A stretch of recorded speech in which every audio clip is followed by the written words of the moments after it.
नमस्कार।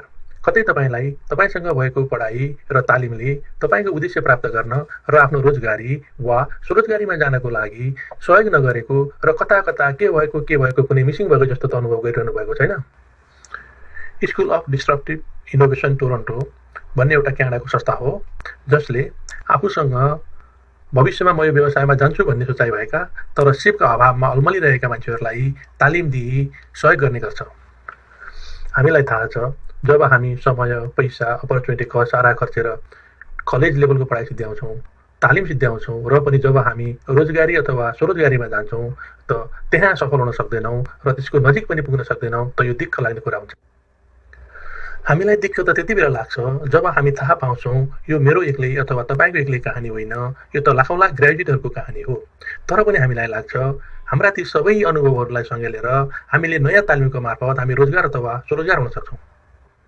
क्यानाडामा रहेको यो school of disruptive innovation Toronto तिनै युवाहरूलाई तिनीहरूसँग अलरेडी भएको एजुकेसन र तालिमलाई समेत सदुपयोग हुने गरी कसरी उनीहरूको जीवन उद्देश्यमूलक बनाउने भन्ने उद्देश्यबाट स्थापना भएको हो।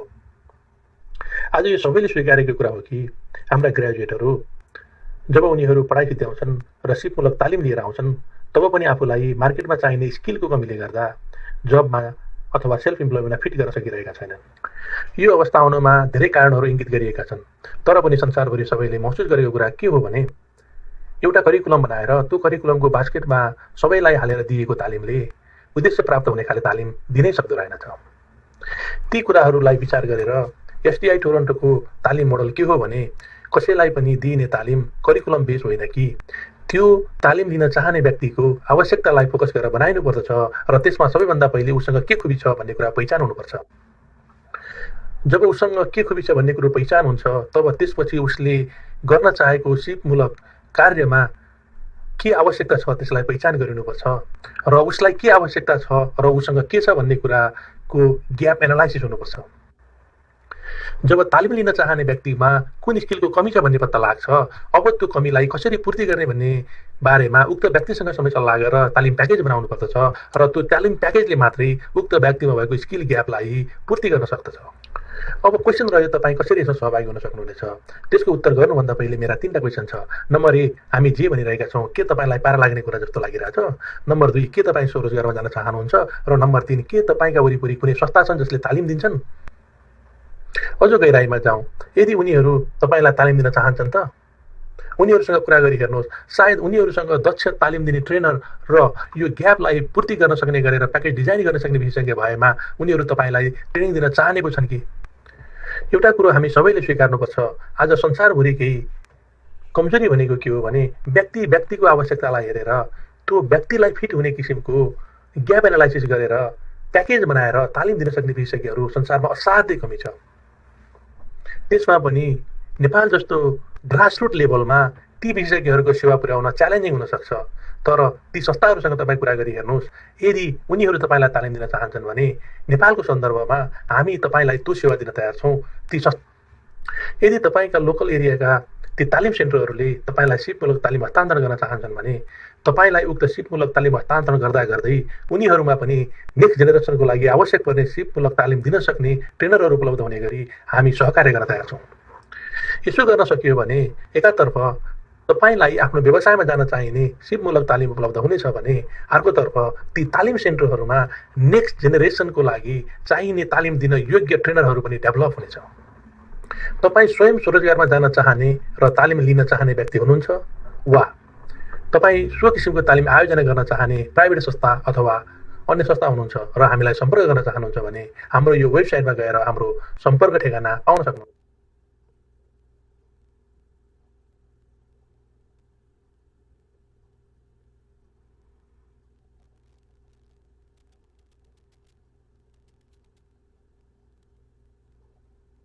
Let us talk today. What we can do to bring manufacturing back. Let's think what went wrong here. It is good that we have several service industries. But why not a good number of manufacturing industries? These are just coincidences. Or we are missing some things. What School of Disruptive Innovation Toronto believe, however, is we are in need of help here, we believe. Something is missing here.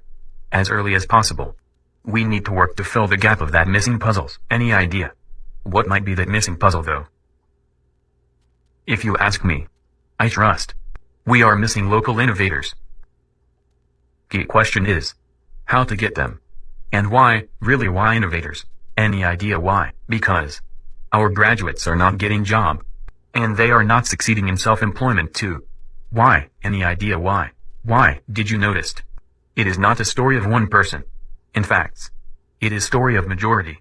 It is a systemic issue. One key root cause for this is our education system have lack of culture of innovation.